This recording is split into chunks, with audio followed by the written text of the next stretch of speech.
Greetings.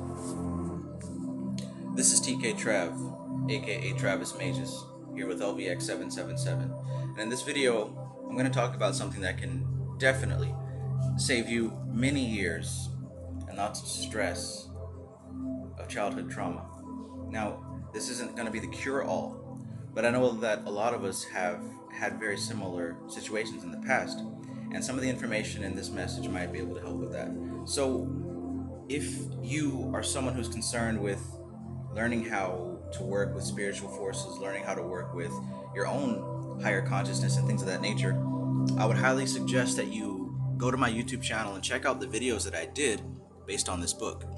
This book is called Jnana Yoga, and the author is Swami Niranjan Ananda Saraswati.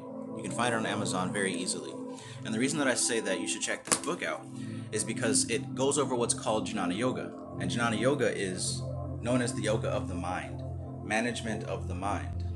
Because essentially, regardless of what you call the system that you work with, right, you're dealing with your mind. You're dealing with how you interpret the information. So whether it's working with demon spirits or angel spirits, whether it's working with Kabbalah or tarot or any system that you choose to work with, you're still dealing with your mind and how you manage your mind. So what that means is if your mind is unmanaged, if it's unstable, if you still have weaknesses and triggers and aspects of your personality that are fragile, then it won't be long before something comes and upsets that balance. With that being said, it is hyper important to understand the framework of your mind. Everyone has one. Now, everyone doesn't have an effective framework, but the more effective your framework is, the better off you're going to be in the long run. I'll put it this way: if you build a house, you want to make sure the foundation is secure. If the foundation has a crack in it, it might stand up for a few years, but eventually that crack is going to ruin the entire structure. So, with that being said, there's a crack in our foundation. Now, where's that crack located? Well, we've got to look at the foundation of our mind, the foundation of our personality. See, I say go back and watch the videos that I did reading the chapters on that book and also the live discussions, because many times I've shown a diagram, and on that diagram it's basically the foundation of memory. In the Vedic text it's called Chitta. Now here's why this is important: because this is your foundation and your house. And like I said, if there's a crack in the foundation, if it's faulty or put together in a very unstable way, it doesn't matter what you build on top of it, right? It doesn't matter what you build on top of it. If the foundation is insecure, then it's going to crumble. And sometimes that crumbling is a terrible thing to witness. So, in a way to avoid that, it's best to take a look at yourself. Now, this is something that everyone runs from. Everyone runs from this because it brings up painful memories. Regardless of how painful it actually was, a lot of times the memory that we stored, we fear accessing it. So the potential of pain sometimes is worse than the actual pain. Did you catch that? Sometimes the potential of pain appears worse than the pain itself. So because we think of thinking about something and we fear the pain that might result from that thought process, we avoid it. And what happens is we're left with very sensitive topics and triggers that, if they're presented in front of us and we can't escape it, the crack is going to be exposed, and we'll either lash out in anger, run in fear, or do something that is very uncharacteristic of who we'd like to appear to be. So here's the thing. First and foremost, understand that there's two aspects to everything. There's the absolute and there's the relative. The absolute is what it is, regardless of what you think about it, regardless of your opinion, regardless of your emotion, regardless of what's happening in the news, right? The absolute is what it is. And the more that you can line up your mindset with the absolute, the less you have to worry about the things that change. Now, the relative are things that change based upon the situation, based upon the mood or the attitude or whatever, right? So, understand what aspects of your mind fall into those categories, right? Is there a part of you that is absolute? Is there a part of you that is unchanging? Is there an essential nature about yourself that essentially will stand firm throughout the test of time? If the answer is no, then this is what the spiritual science is all about. Going within to find what that absolute nature of self is. Because if an aspect of your personality can be changed or modified, it's relative. In other words, if you identify yourself as a political party, if you identify yourself as associated with some group, or you say, I am this and I am that, and you build your personality around that, that's relative. And one day it will change. It has to, because it's external. External is relative. Now, when you begin to turn that mind inward and you begin to deal with the essence of who you are, you start to touch on what is absolute. Yeah, we're talking about the soul here. This has nothing to do with your feelings. This has nothing to do with emotions. This actually has nothing to do with memory. This is something that is deeper than what can be accessed by the common, everyday individual person at will. So yeah, it does take some work to really get to know this part of yourself. It isn't something that you just say, oh, I'm a higher being. Oh, I'm a chaos being. Oh, I'm a god. Oh, I'm this or I'm that. It doesn't matter what you say. What matters is what you know, what you understand. Because like I said, if you can identify yourself with something and you can change your mind here and there, that's only the relative aspect of it. That's not the absolute aspect of it. And if you want to deal with power, then you want to deal with absolutes, not relatives. So the absolute deals with the essence of a thing. The relativity deals with the expression of that essence. I say this example all the time. When you look at the iPhone or the Android, that's an expression of an essence, right? We can see the essence as really being the creator of the industry, but for simple purposes, we could see the essence as the blueprint. The blueprint is on some hard drive computer cloud somewhere, right? It can't be destroyed because it's not tangible. It's an essence. Now, when that essence, that blueprint wants to express itself, it sends an impulse to the factory and they begin to print out and manufacture physical copies of that blueprint. That's the expression of an essence. So here's what I'm getting at. Your personality right now is an expression of an essence. The personality that you have right now is only a manufactured prototype. Excuse me, it's a manufactured, I guess you could say prototype of what's written on the blueprint. You haven't seen the blueprint yet. That's why you keep changing yourself. That's why you keep going through phases. That's why you keep jumping from here to there and everywhere else. Because you haven't seen the absolute part of yourself.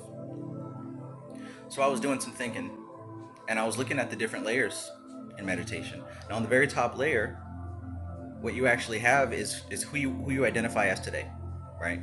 Who you walk around and believe that you are right now. That's the first layer. That's the surface layer. That's the surface layer. Now, everybody has access to this because we post about it online all the time, right? You take pictures and you put up different things that you want people to see about you so that they can also say and co-sign with what you identify as, right? Oh, look at that person, he's this. Look at this person, she's that. All based on illusion, all based on what we post online or what we tell people or how we behave in front of people.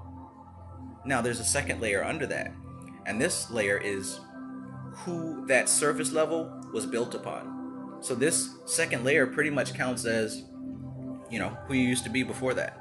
Your past experiences, who you were in college, in high school, elementary school. Who were you all these years before you came to know who you are today? Now see, that's a collection of experience that hasn't gone anywhere. You haven't forgotten. You may have not been able to access it, but memory does not go anywhere. Memory can always be recovered. Ask a hypnotist, ask a therapist, right? Memory can be recovered because it isn't stored in the brain. It's actually holographic. It's stored in your energetic makeup. More on that later. But that's right below the surface. And all the stories and emotions and feelings and different scenarios encased in that level form the roots of who you see yourself as today, the surface level. Now let's take it a bit deeper. Underneath that, you have your entire childhood, how you were raised. Before you became self-aware and you were just a little baby running around, all the things that you picked up from your parents or your grandparents or the people who raised you and the people that you grew up with. There's a lot of scenarios there that you've long forgotten, but they're still there. And they still have a very powerful influence upon you today. No, I usually say that's where most people get stuck at, because oftentimes that's where the trauma is stored that you're afraid to access. Now, it could have been something as simple as one time a bully might have pushed you down and nobody came to help you, or a teacher might have called you stupid and nobody defended you. At the time, that hurt really bad. As a kid, as a child, with a child's mind, that hurt horribly, probably the worst pain. But looking back now, 20, 30, 40, 50 years later, it wouldn't hurt the same way. It can't, because you're a different person now. But because there's been so much pain wrapped around the thought of uncovering that memory, you buried it and tried to forget about it. So you avoid it. But the subconscious mind knows. By the way, the subconscious mind is all these layers that I'm talking about. So deep down inside, that information, that data still has an effect on you, still has an influence on you. You may not see it apparently on the surface level, but because that bully pushed you down, now you have a subconscious reaction to when a similar scenario begins to crop up. Because that teacher called you stupid, now you've developed a complex about your intelligence and what people think of you. You see how this works? So because it was painful back then, it's wrapped in a lot of fear trauma, and we're afraid to access that memory. So one of the big things, and by the way, those layers actually go a lot deeper. It goes into your genetic makeup, right? Your DNA memory. They call it junk DNA. It goes into your ancestral memory, your bloodline, your family. It goes into your race group memory, your ethnic group memory. Then that connects to the human race, right? So all races connect at that human race level, which there's also stored information, which is way more than the average person can stand. And then that even goes deeper to the planetary level, and so on and so forth. Kabbalah covers all this. But we're just dealing with the simple parts here. Your personality, your childhood, right? Essence versus expression. I remember myself coming up, and constantly I was being compared, right? You could have done this. Look at this classmate of yours. They're doing that. That could have been you. You could have done this. You could have done this. So all my life, I've been compared to other people. And so I develop a complex myself. When I see the expression of what other people are doing, I'm judging myself now based on some outside relative information, right? So here I am going through life. This is my old self, by the way, beneath the surface layer. Here I am comparing my value to what I produce and what I don't produce. So I'm thinking to myself, okay, wow, I haven't created anything, I haven't gotten this degree, or haven't done that, I don't have this, I'm pretty worthless, right? Ignoring the truth and only looking at what I've expressed, right? Because that's what was taught to me. That was how I was taught to see myself. But I've since reprogrammed that and understood that it's not about what you do, it's not about the expression, it's about the essence of who you actually are. So I learned to forgive myself. It isn't about what I produce. It isn't about what I do. It isn't about a catalog of things that I've done or not done. That's not what makes me who I am. What makes me who I am is the essence, right? Because see, whether I produce something or not, the essence remains unchanged. I know who I am at the essential level.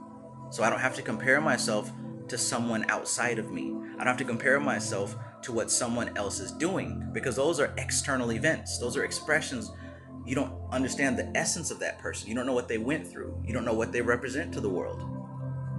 Your concern should be on what is your essence? What do you represent? What's at your core, not what you create. Your value is not determined by what you create or what you don't create. Your value is not determined by any degree, any accolades, any rewards, awards. All that stuff are cool expressions of who you are, yes. But that's not how you judge a person. You judge a person based on the essence. And since you can't see the essence of yourself, let alone anybody else, it's not your place to judge anybody. See how that works? So in order to save yourself a lot of suffering, first off, forgive yourself. Because how you were raised and the information in the childhood level, that wasn't your fault. You weren't aware enough. You weren't old enough to make those kind of decisions. So you can forgive yourself. It's not your fault. What you can also do now, I give you full permission, you can analyze who you were before today. And you can take a look at how you've been judging yourself. Have you been judging yourself based on the expression of your soul? Have you been judging yourself based on what you've produced or what you haven't produced? Do you say that you're lagging behind, or you're not smart, or you're not good enough, or whatever? Are you telling yourself this shit because you haven't expressed something that someone else can see? Understand who you are. That's what's important. Who you are has nothing to do with what you create or what you don't create. That's the absolute aspect of yourself. The absolute aspect, that's the blueprint aspect of yourself. Now it's going to take some effort to go within and find it. Now when I say go within, this is exactly what I'm talking about. Analyzing the mind, analyzing yourself, analyzing your current personality, analyzing where you came from, analyzing the childhood and the triggers that are associated with how you behave today. Analyze those things, because nobody else is going to do it for you, and it's no one else's job to do it for you. It's up to you to do that. And once you do that, once you begin this process and start working on these things, you're going to notice more and more harmony forming in your life, harmony and balance, because these triggers are going to start to dissolve, which means you're going to have less to complain about, which means you're going to start seeing the world in a better light. Because those same influences that have happened on the childhood level, those are the things that are influencing you to see the world as a scary place, as a harmful place, as a doomed place, right? How many of you see this world as a doomed place? That's horrible. I wouldn't want to live in a lifestyle like that. I have, but not anymore. I'm grateful for everything that I have. I'm grateful for stuff I don't have, right? And you can be too, if that's what you want in life. If you want to be miserable, that's your choice. But I've been miserable, and it wasn't any fun. I've been comparing myself to other people. I've been looking at myself and judging myself based on what I have produced and haven't produced, right? Because that's what I was taught. But then I learned that's not what matters. What matters is who I actually am at the core. That's what matters about you, who you are at the core. And when you find that center, when you find out who you are at the core, then you can begin producing things from a level of love, compassion, grace, because you're not doing it to prove anything to anyone. You're not producing things now to keep up, right? So you're not behind. You're at your perfect pace. Other people are doing what they're doing. You don't know their story. You do you. Stop judging yourself so hard. So look, take that information that I just said. Look at yourself as who you are right now. On the next level, look at who you were most of your life. Go even deeper within yourself now and look at your childhood. How were you raised? Go even deeper than that. Look at your family as a whole, without judging what your family has done or not done, because everyone has parts of their family that they're ashamed of and parts that you're proud of. Treat them both equally. Analyze your family as it is, not as you wish it was. Look at it clearly, and then you'll be able to see yourself in a much, much more clear light. Okay? Be good to yourself. You don't have to suffer. You don't have to suffer.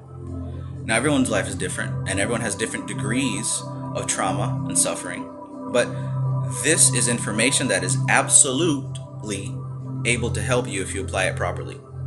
Now, of course, you can make up any excuse to not do it, but for those of you who are prepared to begin healing yourself, this is an excellent, easy, free, and safe way to begin that process.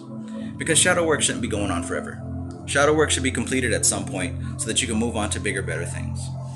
So let's start the process of healing and move forward. You can do that. I know you can. If you weren't able to do that, you wouldn't be on my channel. You would have never heard of me, never seen my face, and you wouldn't have all those books on your shelf. You have those books on your shelf because you're trying to get better. You're trying to become the best aspect of yourself.